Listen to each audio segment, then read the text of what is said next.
Hello everyone. Today we're going to take a look at the S-200 Vega E for the SA-5B air missile system. Now this system is very different than the other systems we've looked at so far. It's basically designed for high altitude, extremely long range targets, and has a very unique Doppler radar system. Little bit picky, but I'll go ahead and show you. So anyway, what I'm going to do is I'm going to start by creating a practice sim. I'm going to create myself a little target. Give ourselves a nice good old-fashioned MiG-21. We'll have them kind of zigzag all over the place, just make things interesting for me. Again, because of the ranges involved with this system, I'll have plenty of time to take a look. All right, so to get this thing going, I'm going to do it right away. Normally, if you were in combat, the first thing you want to do is zip over here with the Z key, switch this to H at the letter N to tell us I want all missiles. But I'm not going to worry about that right now. So what we're going to do is we're going to flip this to the middle switch with right click. We're going to go ahead and turn on each individual radar. Then we're going to switch over here to actually activate the entire system. Over here on the right is our arming switch. BP, of course, is that is a BR rather. It means armed. That in that particular position. So let's take a look at what we have. There's a couple different methods to acquire targets. The number one, got to use this method, and then there's the okay, let's see if you're good at what you're doing sort of a method. So we're going to go ahead and try you think you know what you're doing method. What I'm going to do is I'm going to grab this little hand wheel. I'm going to wheel my little bore sight here where I noticed that there was a target. Now what I'm going to do is I'm going to flip over, up here, turn my radar on. Now I'm going to go ahead and switch to a sector scan.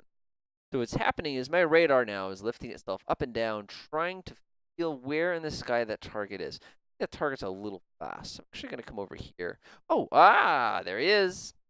So I'm going to go ahead. This is actually a Doppler gate. So we're adjusting the radar for speed, not for position. There he is. Lock him up. Got him. Hey, we got him this time. So we've acquired him in speed. Now we have to acquire him in range. So there's a couple different ways to do this. The tough method, which I'm going to attempt, keyword attempt, is to actually basically gate out the speed digitally. You have to use FM mode. Like pretty tricky stuff, but we're going to try it anyway. The first thing you want to do is you want to estimate what his range is. A couple different ways to do this. Right now I'm clicking in. His range is going to be somewhere in this range, I believe. Next, what we're going to do is we're going to flick the radar onto an alternate mode. See a little speck going there? That's actually him. So what I'm going to do is I'm going to slow that down, and I'm going to use this wheel to try to get that point as centered as possible. As soon as you get it in this range, we go up to this range and check to see how good of a job we did. We actually did a really, really good job with that. Now, if we wanted to be even more precise with the range, we could go up. He's drifting a little bit, so our range must not be perfect. We could flip to 55 mode, and you can see he's, whoa, this is difficult to do. I'm going to flip back to the other mode. Looks pretty good. And now we're going to see if the radar has the ability to acquire him, which it does. Now what we're going to do is we're going to turn on the digital computer to start calculating his position. We'll actually flip over this real quick. And now that the light is on, that tells us that we are ready to go. So our target in this particular situation is 119 kilometers away and is traveling at a speed of just over 650 meters per second, which is incredible. So that is the hard method for acquiring the targets. That's tough. It can be done. Actually, we did it. I think we're a little short. But again, that's tough. By the way, with this you have NCTR. So if you actually press the X key, you get a little display here, which shows you modulated returns from the radar. So in this particular case, you can tell there's a very strong single modulation point, which means you're dealing with a jet, and since there's only one, you're probably dealing with a single inch. But that's something for another day. It's in the manual. Check it out. No, we're going to go ahead and shut everything off here. And we're going to use the automatic acquisition method. Watch this. I'm pressing the E button here, QWE. Pressing this guy right here, switching to the screen, clicking this button right here. Go over here. I'm going to go ahead and click these two buttons. Give it a second to acquire. Automatically acquiring him in range. Turn on this. Oh, I forgot to turn my off. That was sloppy. Go ahead and flick this guy on. Go ahead. He's just a little too far away for us, believe it or not. So we're going to have to do this the old-fashioned way. But I'm pretty confident we're close enough to get the lock on this guy. I think that's... Yeah, it is. Maximum mode, yeah, we're able to get a lock on him.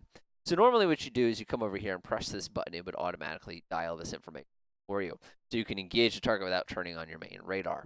But enough about having fun with this. Let's actually see this system in action. Again, it's kind of tough. So anyway, I'm going to grab the system again. I'm going to go to Ashuluk up in the former Soviet Union or Turkmenistan. I'm going to go ahead and get our favorite target, the B-52, and give us 30 seconds to react before taking a shot. Go. All right, as usual, we're going to go ahead and start everything up.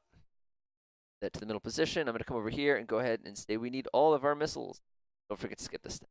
All right, all missiles, now they're coming online. You can see little warning lights telling you that everything's warming up. So we're going to acquire the B-52 using the IADS method rather than trying to use that little homing in on his exact position with the modulated frequency of the radar method. That's tough, but it's pretty cool. So anyway, we're going to go ahead and wait to see when our radar target appears. We're going to go ahead and look them up. It only takes seconds, really. It'll take longer to missile than there he is. It'll take me longer to fire the missile than it will take me to lock on a guy. So I'm going to select for him in azimuth. I'm going to select for him in distance. Select for him in speed. Give it a second. All right, we're ready to fire. I'm going to go ahead and turn my radar on. There he is. Activate the computer. Activate. Oh, look at that. We can get to cheat this time. But we are good enough to actually get a digital lock, which means go ahead and fire as soon as these missiles have finished warming up. Bummer. Now that we have a second, I'm actually going to go ahead and see if we can acquire him. Yeah, he's looking pretty good, actually. Yeah, like that. Do we have enough for the ace? No, we do not have a good enough lock for that. Let's try it now.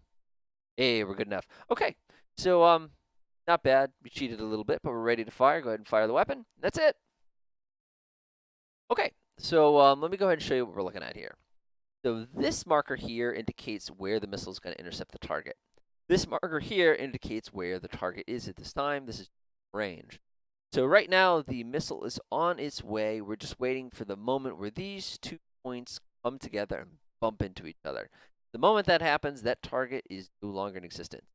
By the way, this missile system is semi-active radar homing, which you have to leave the radar on if you intend on successfully target. Low altitude targets, not an easy thing to do. Just a moment, looks like we're going to have our intersection. Getting a warning light right there. It's making an update. Wait for it. Yep, flash. We're going to go ahead and power that off. Go ahead and jump to our little results here. We missed within 2 meters. So that was awesome. Remember that when I was firing, I actually had to do a little last-minute little mode to actually kind of lock in. But you can see the distance to the target was actually 61 kilometers.